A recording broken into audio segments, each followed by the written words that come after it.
This video is intended to be a tutorial or a demonstration of how to use Blackboard Collaborate as a teacher. It's going to include a student and how to correspond with that student live in a Blackboard Collaborate instructional session. The first thing I've done is I have already clicked into the Blackboard Collaborate feature that is already visible to both the teacher and the student. I click Join Room to open a room.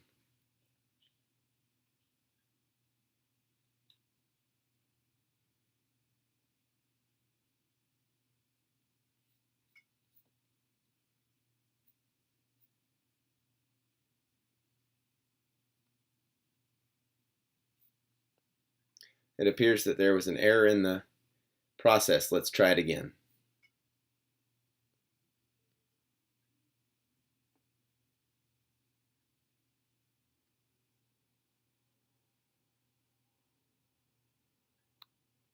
That was a good example of the possibility of an error or some kind of a complication with technology for a moment, but whether that was Wi-Fi or something else in Blackboard, it was temporary and we were able to enter. Currently, I'm the only person in the room, but in just a second, my student, who in this case is my son Evan, will be joining. Right now, you'll notice that my microphone is not on. So at this point, no one can hear me speaking. You'll also notice that the video is not on. Therefore, no one can see me videoing myself. Evan has entered the room, and so I have my student who is here, but I cannot see him right now. And there are some features that absolutely, necessarily have to be set correctly in order for this process to work. So I'm going to go in and actually go to my settings, and I'm going to see if in my session settings certain items are checked. You'll notice, and this is, by the way, every single time the presenter, or that is the teacher, needs to check these off in order for their students to be seen and heard and to be able to participate in the chat and to draw on the whiteboard and various files that are made visible by the moderator or the presenter to the rest of the class. So now that I've selected that, you'll see that Evan, the student, is now visible to me, and he can also chat with me. So I clicked on the chat, and here I'm going to say, are you able to see this? Let's make sure he's able to participate.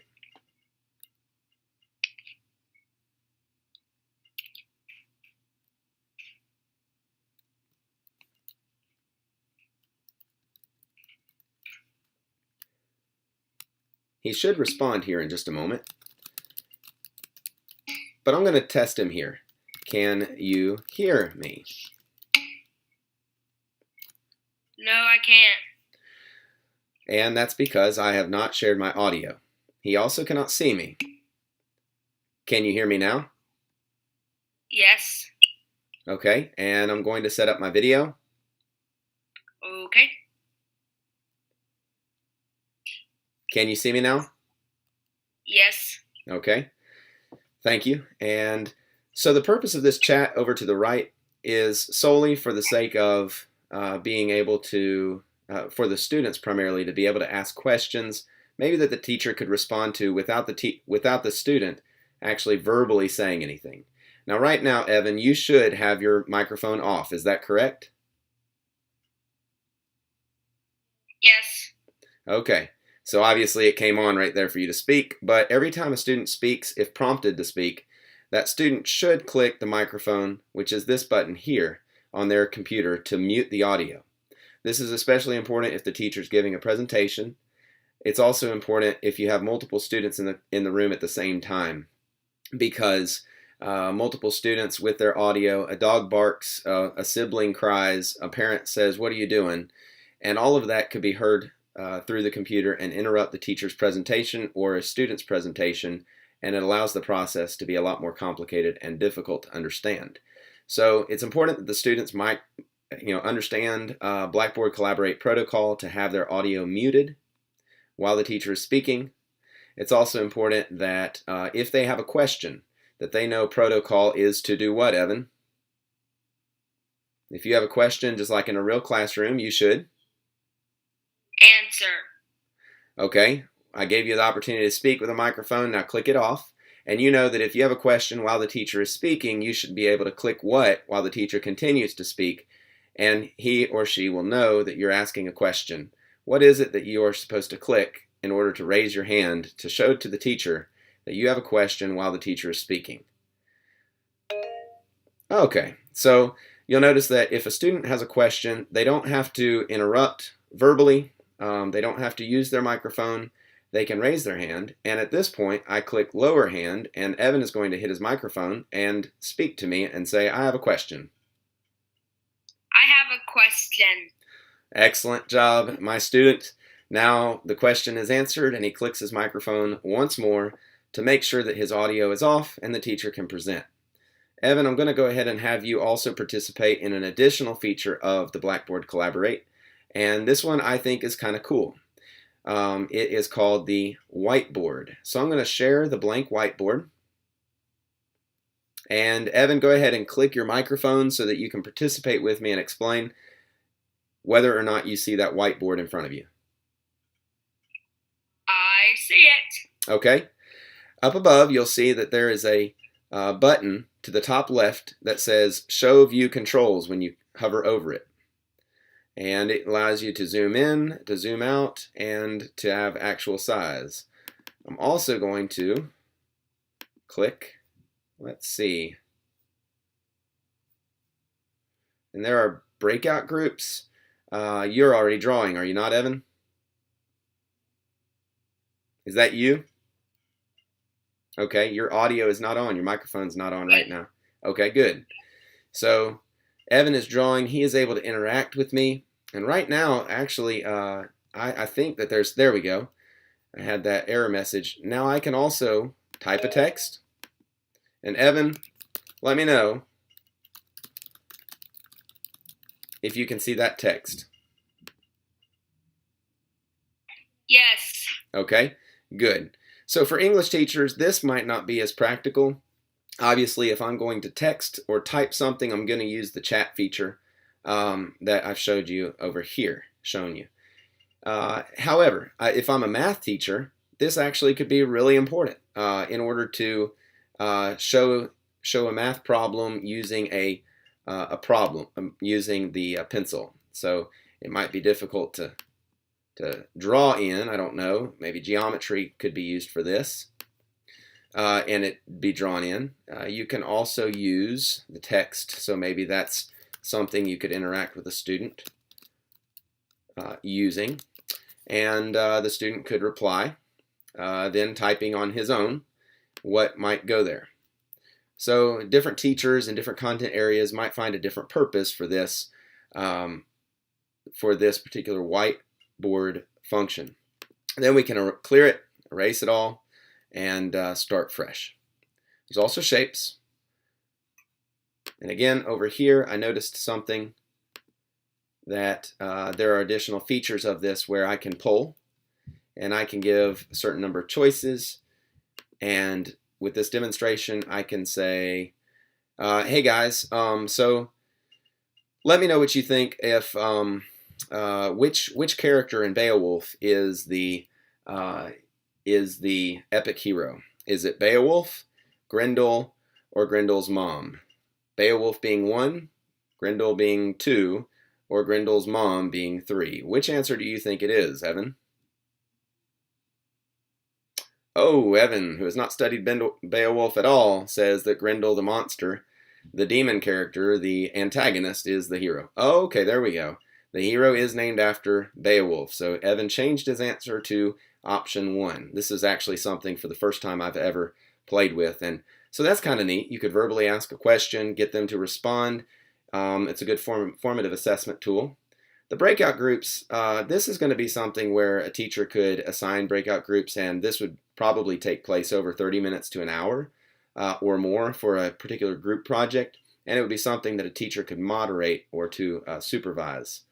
Next, let me go back and see another feature here. Polling, share files. Okay, so we shared the whiteboard, and right now, Evan, all you see is the whiteboard. You don't see me, do you? I see you in the right bottom corner, though. Okay, good. I just see the whiteboard. Okay, so you see them there and just the whiteboard. All right, so now this is another feature. If I want to demonstrate how to do something that's in Blackboard, this is how to give a screenshot of what is on my computer. I'm going to click Share Application, and I'm going to actually show the entire screen, because what if I'm not just showing Blackboard? What if I need to go to Microsoft Word to demonstrate how to type the format of an essay, or to head an essay, or go to the internet to a separate tab or to a separate function, and I want to show a YouTube video or do something else? Well, I'm going to go to the entire screen just because I think that's a little bit more practical if I'm jumping between applications. So Evan, can you now see my screen? Yes. Okay, so remember, that's through this share application. He can see it. It looks crazy on this screen, so obviously you'd need your other tab open, or other applications like Word or PowerPoint, which of course PowerPoint or Keynote would be useful for a presentation that's given in a verbal way. So I can take my students through, and I can demonstrate to them anything that I need them to see in the course. Students, today we're going to go to Unit 1, and I just want you to see in Module 1 the assignment that you need to do with Week 2. So the assignment that we're working on right now is the poetry assignment. And I take you to the final slide of my of the lesson to get you to the assignment area. Students, I just want you to notice the description of the assignment as it's given, how that you need to select a poem from the Poetry Museum, and then fill out your experiencing poetry organizer. It's important, students, also that as you see this, I cannot type in this document. So one of the best ways to get this assignment completed is to Command C and copy all of that and put it into Microsoft Word. And Command V, paste it there. So for the completion of this assignment, students, you need to make sure you copy and paste that graphic organizer into Word, and that is the assignment that you are going to post in your Week 2 1.02 assignments link. Make sure to remember, students, that there's also a rubric to be able to determine what your grade will be once you've completed that assignment.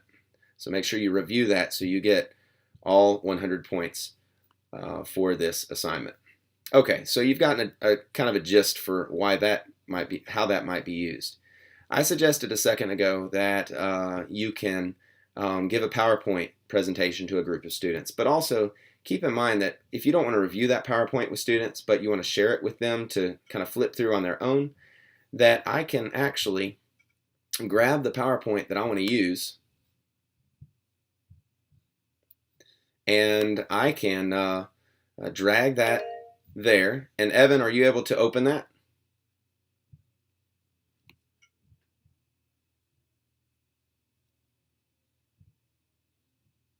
What am I supposed to open? Okay, so hopefully a PowerPoint was just shared with you. Do you see it? I see something, share files. Okay, all right, now I've got it shared. Can you see it on your screen? On whiteboard, yes. Okay, great. And can you click on them yourself and open them up? No, I cannot. Okay, so I've got these built in. Let me click on them and see how this works. Can you see it on the screen? Yes. Okay, and I can go down and I can go to the next one, and I can discuss what a theme is. Can you see that? Yes. Okay, does it come up taking up basically most of your screen? The PowerPoint takes all of it. Okay, great. And so this is a really practical use, how that the files that I want to share with them and discuss openly can not only be shared, but also take up the entire screen, and I can guide them through step by step.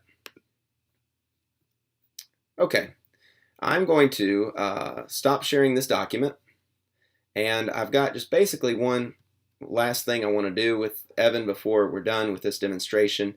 And what I'm going to do is I'm going to go to, I think it's share content. Let me think here. No, I'm going to go to settings and session settings. Not quite what I'm looking for still, so let me look here. Well, there is a way that I can make Evan a moderator. Here it is. So click on who it is that is in my class, and I click on the 3 dots. And Evan, I'm going to make you the presenter here. You are now the official presenter. You can share anything that you want. And of course, I didn't prepare you for this, so you have no idea what in the world I'm about to do. All right, it's your turn. You get to present whatever you want to present today. Did you have a good day at school today, Evan? Yes. Give me something that you discussed today at school.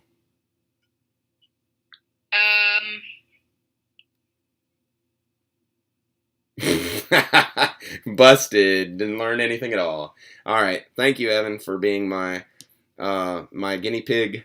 It's nice that now 6th graders have their own computers. Oh, he's got a hand raised. So it's nice that 6th graders have their own computers now, so I could enroll him temporarily in my class and have him as a participant in this demonstration.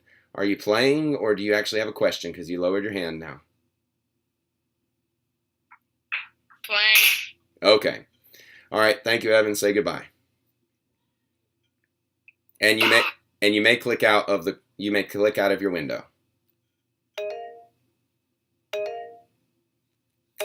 Thank you. Go ahead and click out of your window. Hit the X. You're about to be grounded. Excellent. And so you see the students are gone. And the last thing that you have to do is click the X to also exit the room. Finally, I have one last thing that I would demonstrate, and it's that what if I want to save this Collaborate session? I had a previous Collaborate session, and here's the situation. If you want to save it, and first of all, I actually failed to do one last thing, and it was this, that if you want to record that session, it was not recorded. So yes, there's a few quirks that you have to get used to, but with these sessions, it's important that you record a session so that students can view it later. Afterward, it has benefited them in live session, but you have to hit start recording. And in this case, I never recorded it. Mentally, I think I was ignoring that fact because I'm using QuickTime to actually record this tutorial, so it's there. So when I hit start recording, it begins recording this session. And I hit this button again after I've had my class lesson. It will record it for as long as we are discussing things and as long as I have it going until I click stop recording. And at that point, the recording has stopped. And I exit the room. And that was a short video, so it won't take long for this to process. Sometimes if you have, like the other day, I had a 31-minute length class session with students. And during that time, or that amount of time, is such a long time that it actually took about 45 minutes for Blackboard to process it and to finally list it. So it looked like it didn't record it, but it took about 45 minutes, and at that point then it listed it, and I was able to click here. Actually, I'll just demonstrate. I think that short video should already be available. Let's see.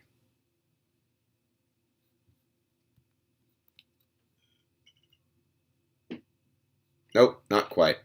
All right, so for this video I won't get to show it, but what I would do is I would click the asterisk or the chevron, and it gave me the option of editing that recording and determining where I wanted that to be posted. So I wanted it to be posted on my welcome screen, and it actually gave me that option when I initially posted it so that it would be available on my welcome screen. And that means that I was able to actually put it in a folder on my welcome screen that I created just for these Collaborate sessions. so that students can go in, click on it, and find the session that I had created.